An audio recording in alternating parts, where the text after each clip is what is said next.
안녕하세요. 이론플러스의 문무달입니다. 암 환자분들이 이 암 진단을 받고 가장 힘들어하는 게 다름 아닌 바로 식사 문제입니다.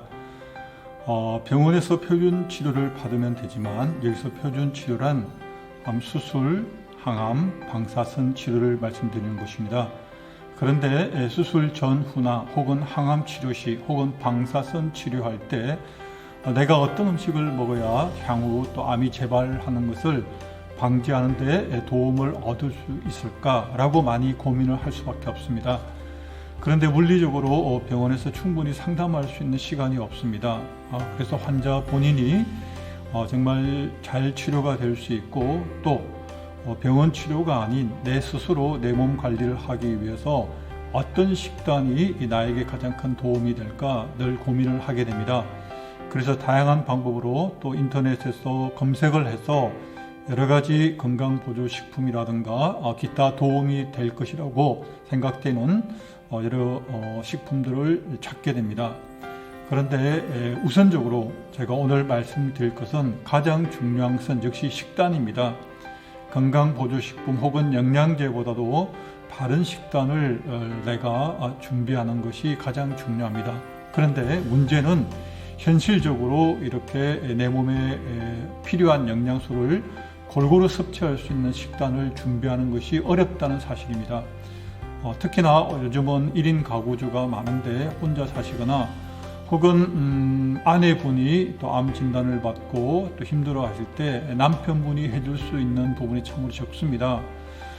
그래서 환자분이 스스로 자기 치료를 위해서 또 여러 가지 식단을 준비해야 되는데 또 유기농 채소라든가 유기농 과일 또 기타 여러 가지 다양하게 재료를 준비하는 것도 만만치가 않습니다. 그 비용이.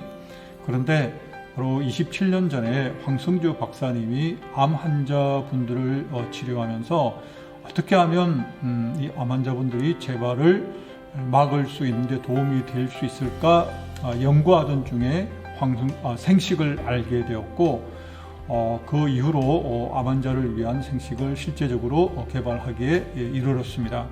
그 27년 동안 정말 수많은 암 환자들에게 생식이 크게 도움이 되고 있습니다. 오늘 그래서 환자분들이 왜 생식을 먹어야 되는지 그에 대한 내용을 좀 간단하게라도 좀 설명을 드리고 싶어서 이 영상을 준비하게 되었습니다.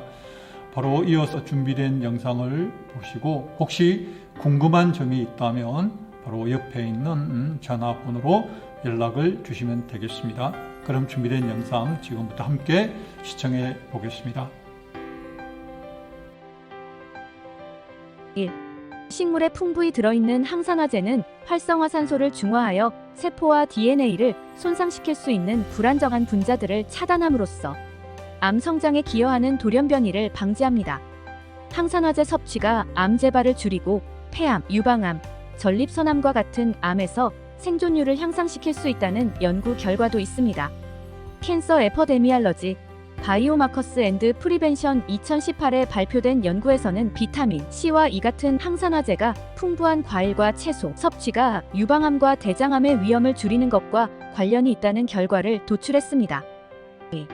생야채는 아밀라제, 프로테아제, 리파아제 같은 소화 효소가 포함되어 있어 탄수화물, 단백질, 지방을 분해하고 영양소 흡수를 촉진합니다. 이러한 효소는 소화 시스템을 지원하며 암 치료로 인한 소화 문제를 완화할 수 있습니다. 더 저널 오브 누트리션 2016년도에 발표된 연구에서는 식물 기반 효소가 장 건강을 지원하며 특히 항암 치료로 인해 소화 문제가 발생할 수 있는 암 환자에게 생야채 섭취가 도움이 될 수 있다고 설명합니다. 3. 생야채의 풍부한 식이섬유는 특히 대장암의 위험을 줄이는 것과 밀접하게 관련되어 있습니다. 식이섬유는 장의 규칙적인 배변을 촉진하고 장내 유익균을 지원하며 독소를 제거하는 데 도움을 줍니다. 어메리컨 인스터튜트 포 캔서 리서치에 따르면 매일 30g 이상의 식이섬유를 섭취하면 대장암 위험을 20%까지 줄일 수 있습니다. 또한 이 연구는 섬유질이 풍부한 식단이 체중 관리에도 기여하여 유방암, 자궁암, 전립선암 같은 암의 예방에 도움을 준다고 설명합니다. 더 랜서 2019에 발표된 대규모 연구에 따르면 섬유질을 더 많이 섭취한 사람들은 대장암, 유방암, 췌장암 등의 위험이 감소했다고 합니다. 4. 채소가 풍부한 알칼리성 식단이 암 환자에게 도움이 될 수 있다는 가설은 여전히 의학계에서 논의 중이지만 이 주제에 대한 관심이 증가하고 있습니다. 암세포는 산성 환경에서 더 잘 성장한다는 가설이 제기되며 알칼리성 식단을 통해 암의 진행을 억제할 수 있다는 이론이 있습니다. 캔서 리서치 2021에 발표된 연구에서는 알칼리성 식단이 실험실 조건에서 암세포 증식을 줄일 수 있다는 결과를 보였지만 이 연구의 임상적 유의성은 여전히 추가 검증이 필요합니다. WHO는 야채와 과일 섭취가 높은 식단이 적절한 pH 균형을 유지하고 만성 질환 예방에 기여할 수 있다고 권장하고 있습니다. 5. 브로콜리, 케일, 양배추 같은 십자화과 야채에는 설포라판이라는 강력한 항염증 및 항암 화합물이 포함되어 있습니다.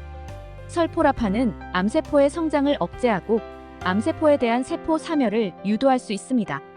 저널 오브 더 내셔널 캔서 인스터튜트 2020에 실린 연구에서는 십자화과 야채 섭취량이 높은 환자들이 유방암과 대장암 재발률이 더 낮았다는 결과를 보여주었습니다. 6. 화학요법과 같은 암치료는 면역 체계를 억제하기 때문에 암 환자는 면역 반응을 지원하기 위해 영양이 풍부한 음식을 섭취하는 것이 중요합니다. 생야채는 엽산, 마그네슘, 칼륨, 비타민 A, C, E 등 면역 기능을 지원하는 필수 비타민과 미네랄을 제공합니다. 누트리션 언드 캔서 2019에 게재된 종합 리뷰에 따르면 채소와 과일이 풍부한 식단을 따른 환자들, 특히 비타민 A와 C가 풍부한 식단에서 면역 반응이 향상되고 치료 결과가 더 나은 것으로 나타났습니다. 어메리칸 캔서 서사이어티는 야채와 과일이 풍부한 식단이 면역 회복을 지원하고 암 치료 후 조직 회복을 도울 수 있다고 강조합니다. 7. 비트, 시금치 같은 생야채는 간의 해독 과정을 지원하는 것으로 알려져 있습니다. 이러한 야채는 글루타치온과 클로로필을 포함하여 체내 독소 제거를 돕습니다. 이는 항암 치료의 부작용으로 독소가 축적되는 암 환자에게 특히 중요합니다. 더 저널 오브 클리니컬 누트리션 2018에 실린 임상 연구에서는 해독 작용을 돕는 음식을 섭취한 암 환자들이 간 기능이 개선되고 항암 치료의 부작용이 적었다는 결과를 보여주었습니다. 생야채 식단은 많은 이점을 제공하지만 암 환자는 자신에게 적합한 식단을 구성하기 위해 영양사와 긴밀히 협력하는 것이 중요합니다. 일부 생야채는 치료에 방해가 되거나 소화 불편을 초래할 수 있으므로 균형 잡힌 접근이 필요합니다. 따라서 다양한 채소, 과일 그리고 곡류 및 해조류와 버섯류가 포함된 생식으로 한 끼 식사를 대신하거나 간식으로 드시면 매일 규칙적으로 편리하게 자연식을 할 수 있습니다. 지난 27년 동안 많은 암 환자들에게 큰 도움이 되었던 황성 주생식을 추천드리며 생식으로 온전히 건강을 회복하게 되시길 바라겠습니다. 감사합니다.